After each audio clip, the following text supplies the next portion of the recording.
સમાચાર બનાસકાંઠાથી કાંકરેજ તાલુકાનો થળી જાગીર મઠ વિવાદમાં આવ્યો। થળી જાગીર મઠના ગાદીપતિ જગદીશ પુરીના નિધન બાદ મઠના નવા ગાદીપતિ અંગે વિવાદ થયો। દેવ દરબાર જાગીર મઠના મહંત બળદેવનાથ બાપુ અને થરા રાજવી પરિવારે જાગીર મઠના ઇતિહાસ અને પરંપરા મુજબ શંકર પુરીની નવા ગાદીપતિ તરીકે નિમણૂક કરી। જો કે ગૌસ્વામી समाज द्वारा दिवंगत गादीपति जगदीश पुरीना भत्रीजा अंकित पुरी ने मठनी बहार चादर विधि करी अने थड़ी जागीर मठना गादीपति बनावाता विवाद वणस्यो छे। अत्यारे अमारे जे त्यां महंत बैठेला हता जगदीशपुरी बापू तेओनुं देहांत थयुं ए पछी जे परंपरा मुजब अमे त्यां अमारा कृष्णपुरी बापूने गादीपति बनाव्या ए विवाद छे अने ए अमे जे अत्यार सुधी जे अमारा वडवाओ जे थरा स्टेट अने कांकरेज तालुकाना जागीरदार समाजों द्वारा त्यां महंत स्थापित करवामां आवे छे। आनी पहेला जे जगदीशपुरी बापू हता एमने मारा काका श्री वाघेला गजेन्द्रसिंह रणजीतसिंह द्वारा अने जागीरदार समाज द्वारा स्थापित करवामां आव्या हता।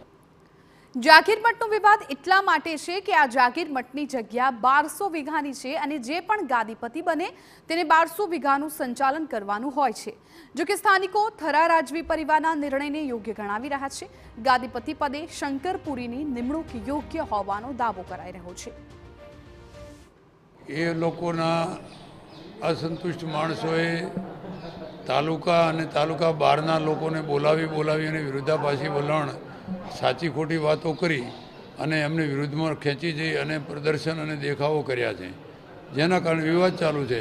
अमारा तरफथी अमे कोईपण विवाद में उतर्या नथी कि जे सनातन सत्य हकीकत रजू करी जे ते समये नियम अने परंपरा अनुसार मंत्री बेसाड़ी दीधा छे।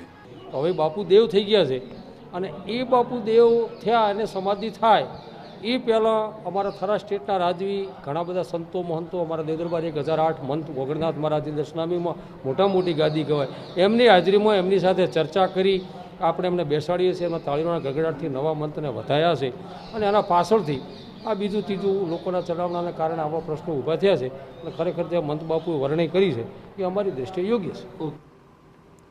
देव दरबारगढ़ना बारोटનું પણ કહેવું છે કે તેમની પાસે થાળી જાગીર મઠ દેવ દરબારગઢ અને ઓગળથળીનો ઇતિહાસ છે। દેવ દરબારનો 1000 વર્ષ જૂનો ઇતિહાસ છે।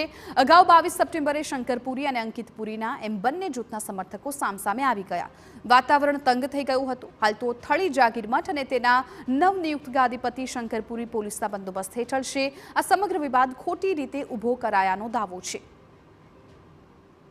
અને જે આજે આ સન્યાસી બાવાના વિરોધમાં કે દાખલા તરીકે મહારાજ વિરોધમાં કોને જે ગૌસ્વામી સમાજના લોકો બોલી રહ્યા છે જેમ તેમ એમને કંઈ તો 500 આડાળું બોલ્યું છે એ એમને જે બોલી બરાબર છે છતાંય એ એમ કહે છે કે આની અંદર અમારો દશનામી ગૌસ્વામી સમાજનો છોકરો હોવો જોઈએ।